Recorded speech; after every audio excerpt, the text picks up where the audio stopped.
Jess here with Pink Paper Video, bringing you a card tutorial for a card that I made for the My Favorite Things sketch challenge, I believe the second week of March.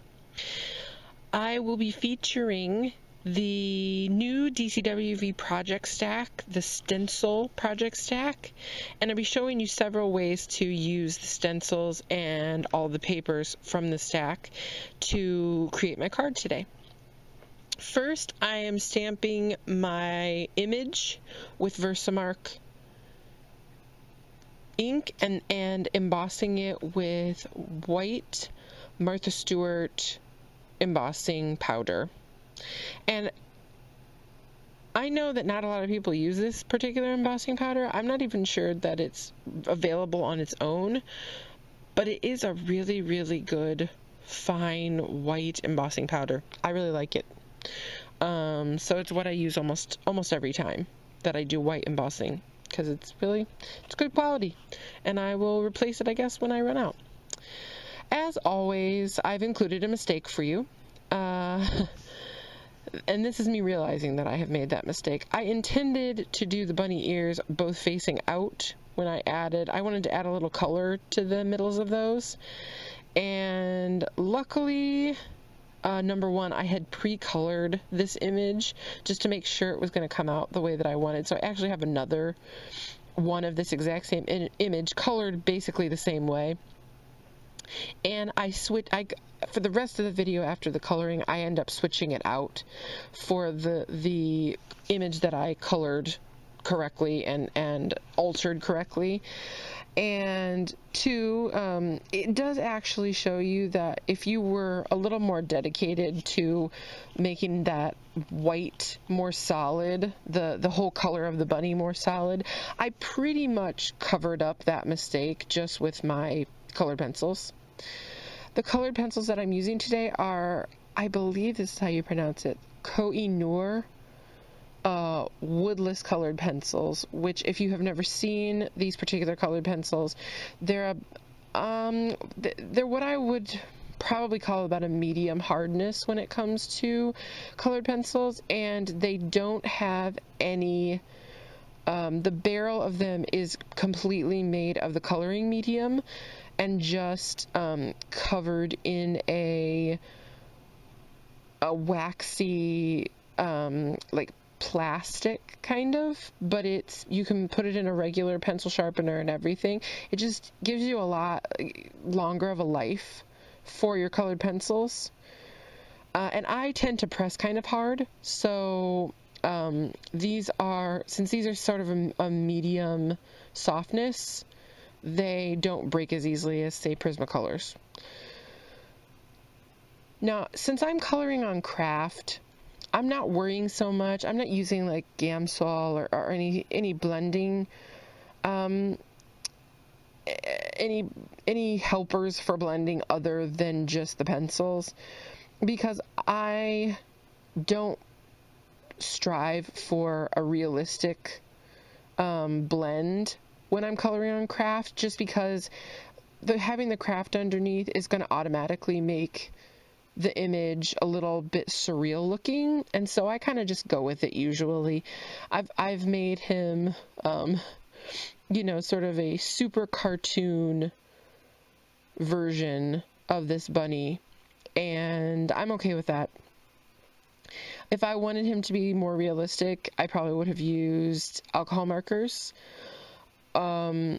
or I would have colored him, I would have chosen a digital image and colored him in digitally, something else that would have given more realistic shading and a more realistic sort of little bunny. But that really wasn't what I was going for. So I am not afraid of there being less of a blend and sort of having the shadows be more of a little bit of a harsh line. As you can see there, I just switched out the image that I colored originally, and everything about the image that I did off the camera was better. I stamped it better, I colored it better, I altered it better. It just was better all the way around. So the next step, which you see I have already started, is I pull out a pack of the 5x7 DCWV cards, pre-folded cards that are embossed. This is also on craft, and I want to bring in that little bit surreal, grungy quality, but also I didn't want to darken it up any, so I used VersaFine in white to go over the embossing on the front of that card where I know that it's going to show, and then you could see that quatrefoil embossing in the front of the card a lot better. Then I'm moving on to my first use of the stencils from the Stencil project pack, a project stack. It is a stack that comes with double-sided papers. No, these ones are single-sided papers. It comes with single-sided papers, 2 pages of stencils, 12 by 12 pages of stencils, and then the back has several sheets of craft paper. And actually, the craft paper from that stack is the one that I used to color the stamped image. So I just used a scallop circle stencil, and then what I think is obviously the stencil that's supposed to go with it, which is just a little circle of dots. And I used a Sakura Jelly Roll white gel pen to sort of just make an outline around that circle that I punched. So it sort of looks like I stamped those two and then cut it out with a die. It's like a matching circle die, but I just used the stencils from the pack and it gave me the same look, the kind of look that I really wanted. The next step is to create the base for the focal part of my card, which is going to be this stack of pattern papers from the project stack. And I'm going to stagger them in color order so that they kind of cascade down the card. And initially I thought I was just going to leave them squared off at the bottom, but once I get them all cut to size, you will see that I decide to give them a bit more of a decorative edge and an opportunity for me to finish it a little more polished later on. So I'm going to stack them up here the way I had originally intended. And as I'm doing it, it's just looking very square and awkward, and I didn't like it as much as I thought I would. It covered up too much of the quatrefoil design on the backing card. And so I take the Spellbinders Grand Labels 1 die and my Grand Caliber, and I just put one end, the bottom end of each of those pieces of paper, and I just cut the very bottom of them to give it a finished sort of top note shape end. And I'm pretty careful to test them out in between to make sure that they're going to line up perfectly. I didn't really show that in the video. I didn't get very good footage of doing that because I think I did a lot of that off camera, but it's not that hard to do. I just did put a little tick mark on top of the actual die, and I just lined each paper up to where those tick marks were to make sure that the center little point of the top note shape at the bottom all lined up when they were set on top of each other. They are ready to go on the card. So unlike usual, I didn't really ink anything. I was more focused on it being bright and springy, and I felt like the patterns, even though they were all very different, really complemented each other, so they didn't need to be united by some kind of central idea like inking the edges or drawing around the edges or anything like that. So I just didn't do it for this one. The second use of the stencils is this little label shape. And instead of just doing just the solid shape, I use the shape as a template in order to make a label design that looked like it was stitched. It was extremely easy. I just went ahead and put it on the big piece of paper and trimmed it out. And then I'm going to use my We Are Memory Keepers corner chomper on the 1/4 side, the smaller side of the classic chomper, to round the corners and make it look like it was, you know, die cut to fit that shape. And then this little label design will hold my sentiment, which I believe says "Somebody thinks you're yummy," which is a little weird. I mean, I think it's cute, but at the same time, without the cupcake in the image, it would be a little, you know, Donnie Darko or something. I don't know. So I heat embossed that panel and set it aside. And then the third way that I'm going to use the stencils from the Stencil project stack, is I'm going to take these 4x6 stencils that I believe are intended to be used to create your own pocket page cards that have stenciled frames on them.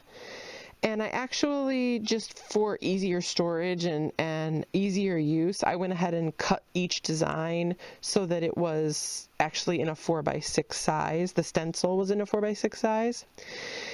And I just used some washi tape to secure it down, and then some of my white VersaFine ink to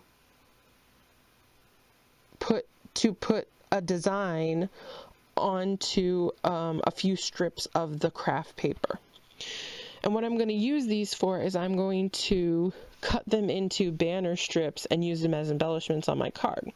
So instead of just seeing, for example, a 4x6 stencil and only having one use for it, which is to make 4x6 journaling cards or 4x6 pocket page cards, you can take a look at that kind of stencil and say, well, I can use this as a border stencil if I just use it over and over again, or I can create embellishments with it, or, you know, whatever your mind comes up with when you see it. But it stretches your supplies to use things in ways other than what is the most obvious way. Now I'm going to start assembling the rest of the card and finishing it up.